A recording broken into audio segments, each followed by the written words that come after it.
Bueno, buenas tardes. Quien les habla, Lucas Oisewski, mi compañero de grupo Franco Escaglia, y estamos dando inicio al coloquio de promoción de Teoría de la Educación Física 4, en el que vamos a explicar nuestro mapa mental, que nos llevamos adelante a través del tema elegido, que eran las prácticas de la educación física en el contexto actual de la crisis sanitaria. Para este tema nosotros tomamos una explicación breve del coronavirus, como se muestra acá a la izquierda de la pantalla,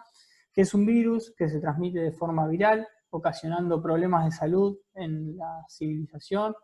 con mayor implicancia en los adultos mayores o en personas con patologías previas. Se toman medidas de prevención alrededor del mundo, como son el uso de barbijo, tapaboca, máscaras de PVC y en mayor medida un distanciamiento social. Acá abajo los punteamos específicamente, pero nosotros lo que hicimos fue tomar dos conceptos claves, como es el de la educación física para un cuadro del mapa mental, y por otro cuadro, que luego lo va a explicar Franco, elegimos el tema de virtualidad, el concepto de virtualidad.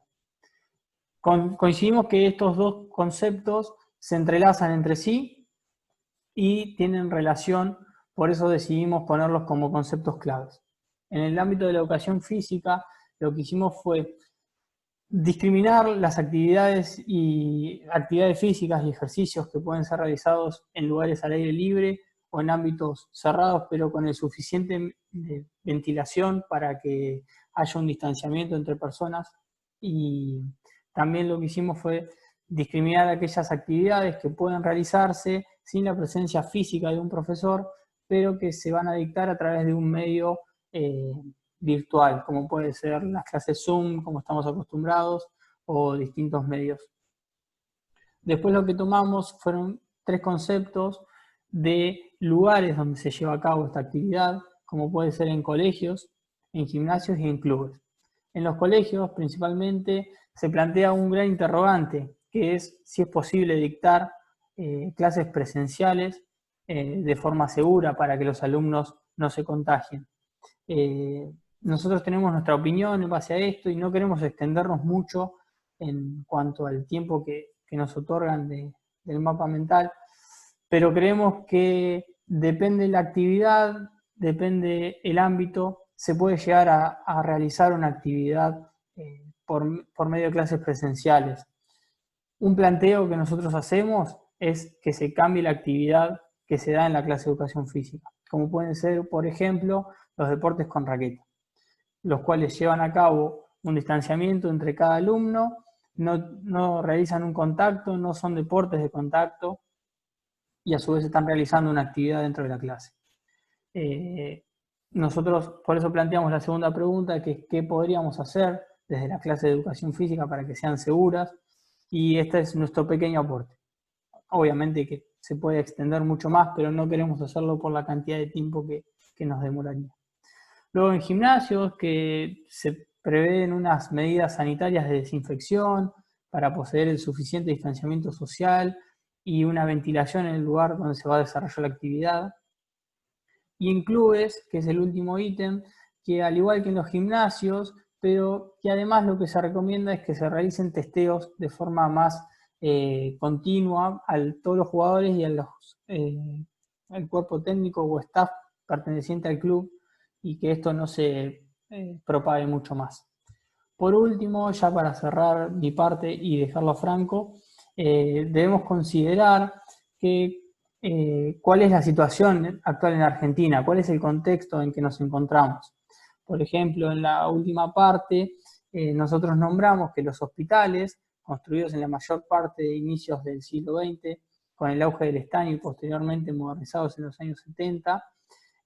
hace rato que colapsaron, y donde la mala costumbre de curar a la gente siempre pasó por cuánto dinero tienen para pagar en los medicamentos, los impuestos, para mantener estos lugares. Esto lo sacamos desde el texto de María Galindo, la cual habla de Bolivia, pero creo que podemos traer este contexto a la situación actual de Argentina. Ahora doy paso a la siguiente pestaña del mapa mental, en la que va a comenzar a hablar Franco. Bueno, y en relación, bueno, con todo esto que pudo explicar Lucas, el tema de la virtualidad lo consideramos fundamental para explicar, bueno, y para trabajar en todo este contexto. En el caso de Argentina, muchas de las actividades, como si fueran las actividades de colegios o las actividades de gimnásticas,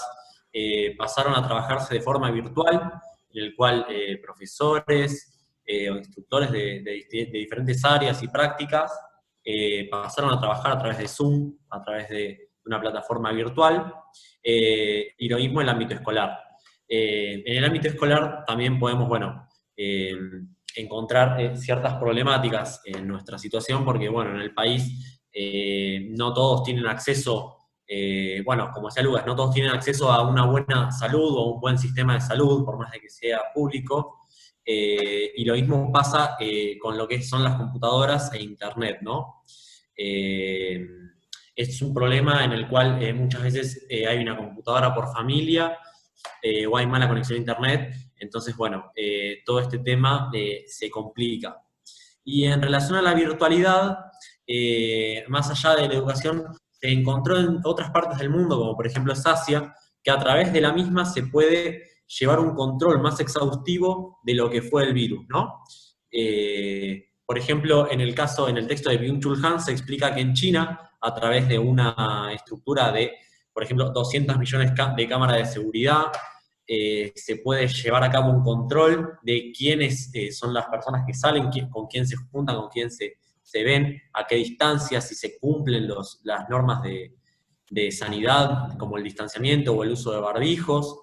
que en otras partes del mundo quizás esto ayudó de diferente forma, pero en menor medida, ya que en otras partes del mundo la virtualidad no estaba tan presente como en los países asiáticos, como es el ejemplo de España. España tiene una gran crisis sanitaria y Europa en general tuvo una gran crisis sanitaria con el coronavirus, que se le puede atribuir, bueno, a esta falta de control.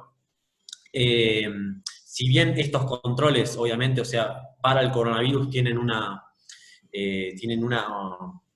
importancia enorme para el control y es totalmente beneficioso para el control de la pandemia, como bien explicaba en una de las unidades en donde se aborda este tema, es hasta qué punto este control de la sanidad, permite que nosotros perdamos libertades o hasta qué punto podemos controlar a la población en pos de un objetivo en común o en un objetivo específico. Y este tema del control y bueno, que Foucault lo trabaja tanto en sus escritos, está bueno para hacer un paralelismo entre lo que es y lo que fue el discurso médico en relación a la educación física y a la medicina. Históricamente la educación física estuvo por debajo o bajo la justificación médica del trabajo que se realiza en la educación física en pos de un objetivo sanitario, en pos de un objetivo de control o biopolítico, si se quiere decir. Entonces, este paralelismo en el cual nosotros decimos, bueno, si bien en el coronavirus se tiene que tener en cuenta ciertas medidas como el distanciamiento, como el uso de barbijos o el uso de alcohol en gel, se puede entender que el discurso médico atraviesa un montón de esferas de nuestra vida y está siempre presente. Y lo mismo en la educación física. Muchas de las actividades gimnásticas, muchos ejercicios, muchos programas de entrenamiento se plantearon con este fin, ¿no? Con esta idea de, bueno, usamos la educación física para poder prevenir ciertas enfermedades, para prevenir la osteoporosis, el colesterol alto, la diabetes. Entonces, bueno, está bueno analizar también esto que veníamos hablando, más o menos nuestro mapa mental estuvo orientado para ese lado. Bueno, ¿Algo damos más? cierre. No, damos cierre, me parece, y esperamos una devolución. Y sepan disculpar si por ahí nos extendemos en algún momento del habla, pero tratamos de hacer lo mejor posible en este contexto.